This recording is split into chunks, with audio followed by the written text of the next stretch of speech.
আপনি কি কখনো ভেবে দেখেছেন কেন আমরা কিছু শুরু করি কিন্তু শেষ করতে পারি না? আপনি হয়তো ৩ বছর ধরে ইংরেজি শিখছেন কিন্তু এখনও ফ্লুয়েন্ট না।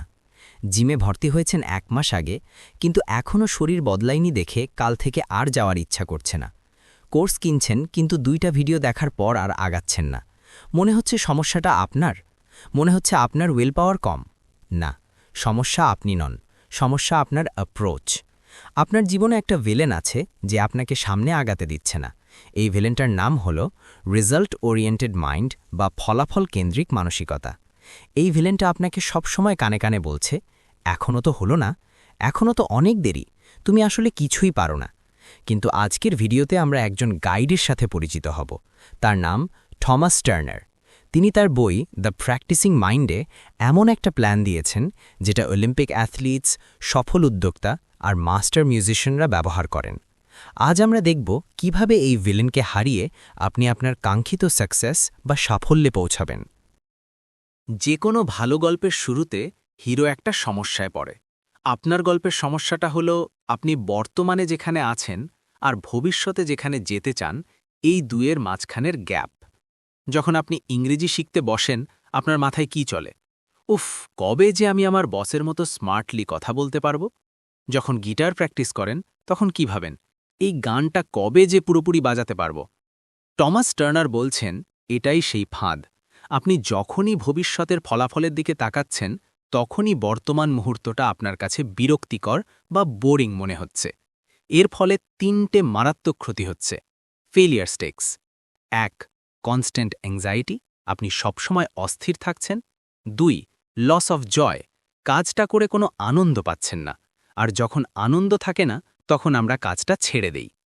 চিন্তা করুন তো আমাদের ছোটবেলার কথা। একটা বাচ্চা যখন হাঁটতে শেখে, সে কি ভাবে, হায় হায়, আমি তো উসেইন বোল্টের মতো দৌড়াতে পারছি না, আমার দ্বারা হবে না। না, সে পড়ে যায়, আবার ওঠে, সে প্রসেসটা এনজয় করে, তার কোনো ইন্টারনাল জাজমেন্ট নেই। কিন্তু বড় হওয়ার সাথে সাথে সমাজ আমাদের শিখিয়েছে ফলাফলই সব। পরীক্ষায় 80% পেলে ভালো, না পেলে খারাপ। আপনি কতটুকু শিখলেন সেটা কেউ দেখে না। আজকে আপনাকে একটা সিদ্ধান্ত নিতে হবে। আপনি কি এই রেজাল্ট ওরিয়েন্টেড মাইন্ডসেটের ফাঁদে পড়ে বারবার ব্যর্থ হবেন, নাকি প্রসেস ওরিয়েন্টেড মাইন্ডসেট ব্যবহার করে জীবনটা বদলে ফেলবেন? এখানেই আমাদের গাইড টমাস টার্নারের প্রবেশ। তিনি একজন কনসার্ট পিয়ানো টেকনিশিয়ান। তিনি বছরের পর বছর পিয়ানো টিউন করেছেন, যেটা অত্যন্ত ধৈর্যের কাজ। তিনি আমাদের একটা নতুন আইডেন্টিটি বা পরিচয় দিচ্ছেন। তিনি বলছেন, আপনাকে রেজাল্ট অ্যাচিভার হতে হবে না, আপনাকে হতে হবে একজন প্র্যাকটিশনার। দ্য প্র্যাকটিসিং মাইন্ড কি? সহজ কথায়, বর্তমানে আপনি যা করছেন সেটার ওপর পূর্ণ মনোযোগ দেওয়া এবং সেটাকে এনজয় করা, কাল কি হবে তা নিয়ে চিন্তা না করা। টমাস টার্নার একটা অসাধারণ কথা বলেছেন, উইল পাওয়ার বা ইচ্ছাশক্তি হল গাড়ির তেলের মতো, এটা ফুরিয়ে যায়। কিন্তু ডিসিপ্লিন বা শৃঙ্খলা হল ইঞ্জিনের মতো, এটা চলতেই থাকে। আমরা ভাবি সফল হতে হলে আমাদের প্রচুর মোটিভেশন লাগবে। ভুল, মোটিভেশন আসে এবং যায়। কিন্তু আপনি যদি প্র্যাকটিসিং মাইন্ড আয়ত্ত করতে পারেন, তবে আপনার মোটিভেশন লাগবে না, আপনি কাজটাকেই ভালোবাসতে শুরু করবেন। ধরুন আপনি গিটার শিখছেন।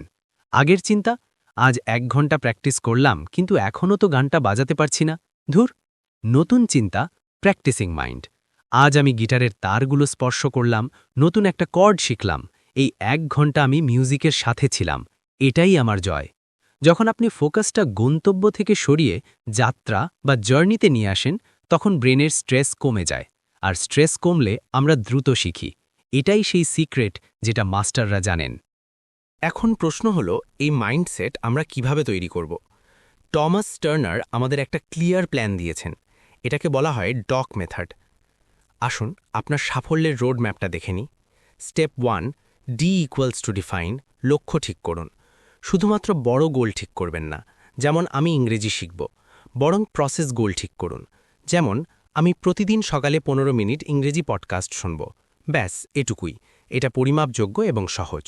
Step 2, O equals to observe, পর্যবেক্ষণ করুন। কাজ করার সময় নিজেকে বিচার করবেন না, নিজেকে একজন বিজ্ঞানীর মতো দেখুন। ধরুন আপনি ডায়েট করছেন কিন্তু একদিন বার্গার খেয়ে ফেলেছেন। বিচার করা, আমি একটা লোভী, আমার দ্বারা কিচ্ছু হবে না। পর্যবেক্ষণ করা, ও আমি স্ট্রেসে থাকলে জাঙ্ক ফুড খাই, ইন্টারেস্টিং। পরের বার স্ট্রেস হলে আমি হাঁটতে বেরোব। বিচার করলে আপনি থেমে যাবেন, পর্যবেক্ষণ করলে আপনি শিখবেন। Step 3, C equals to correct, সংশোধন করুন। ভুল পাওয়া মাত্রই শান্তভাবে সেটা ঠিক করুন, কোনো ইমোশনাল ড্রামা ছাড়া। গিটার বাজাতে ভুল হয়েছে, হাতটা সরিয়ে আবার সঠিক জায়গায় আনুন। Simple. Step 4, stay in the present, বর্তমানে থাকুন। যখন কাজ করবেন মনটা অন্য কোথাও যেতে চাইবে, এটাই স্বাভাবিক। তখন নিজেকে একটা প্রশ্ন করুন, আমি এই মুহূর্তে কি করছি? উত্তর দিন, আমি এখন এই বইয়ের এই পৃষ্ঠাটা পড়ছি। এটা আপনাকে আবার বর্তমানে ফিরিয়ে আনবে। এই প্ল্যান ফলো করলে আপনার কী লাভ হবে? আপনার ভয় কেটে যাবে। আপনি আর ব্যর্থতাকে ভয় পাবেন না, কারণ আপনার কাছে এখন ব্যর্থতা বলে কিছু নেই, আছে শুধু ডেটা বা তথ্য যা আপনাকে উন্নত করবে। কিন্তু দাঁড়ান, প্ল্যান থাকলেই যে সব সহজ হয়ে যাবে তা নয়। রাস্তায় বাধা আসবেই। আসুন দেখি সেই বাধাগুলো কি এবং কিভাবে সেগুলো পার করবেন যাতে আপনি ট্র্যাজিক এন্ডিং বা করুণ পরিণতি এড়াতে পারেন। বাধা 1, আমার ধৈর্য নেই, দ্রুত রেজাল্ট চাই। আমরা ভাবি 2 বছর ধরে ইংরেজি শেখা অনেক সময়, কিন্তু সত্যটা হলো 2 বছর তো কেটেই যাবে। 2 বছর পর আপনি কি ফ্লুয়েন্ট হতে চান নাকি আজকের মতোই থাকতে চান? সমাধান, সময় কত লাগবে তা নিয়ে ভেবে নয়, সময়টা কিভাবে কাটাচ্ছেন সেদিকে ফোকাস করুন। বাধা 2, আমার সময় নেই, সবচেয়ে বড় মিথ্যা। টমাস টার্নার বলছেন, you don't need hours, you need consistency. সমাধান, আপনার দিনের ডেড টাইমগুলো ব্যবহার করুন। বাসে বসে আছেন, 15 মিনিট ভোক্যাবুলারি পড়ুন। টিভি দেখার আগে 10 মিনিট মেডিটেশন করুন। দিনে অল্প অল্প করে করা কাজ বছর শেষে বিশাল ফলাফলের রূপ নেয়। বাধা 3, ভুল হলে মেজাজ খারাপ হয়। মনে রাখবেন, ভুল করা মানেই আপনি শিখছেন। যখনই ভুল হবে মনে মনে বলুন, ইন্টারেস্টিং।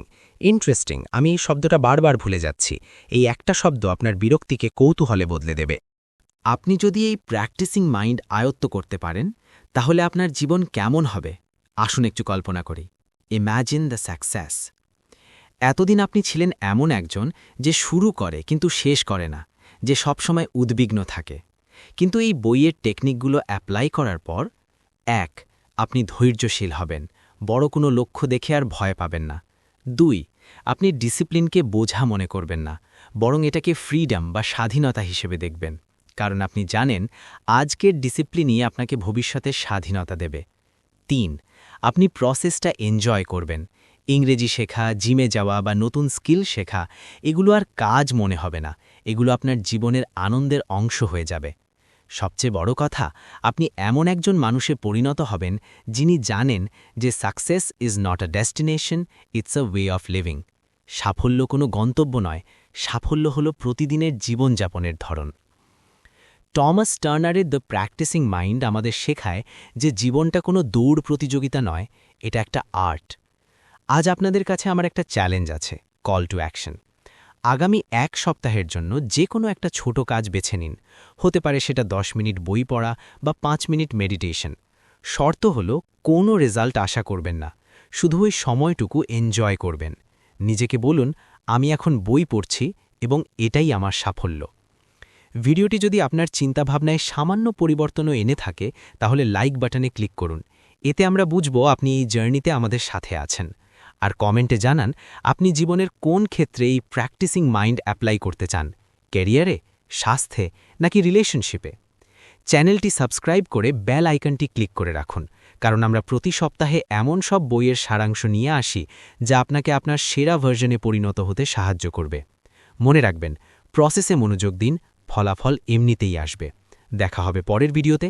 ততক্ষণ কিপ প্র্যাকটিসিং, কিপ গ্রোয়িং।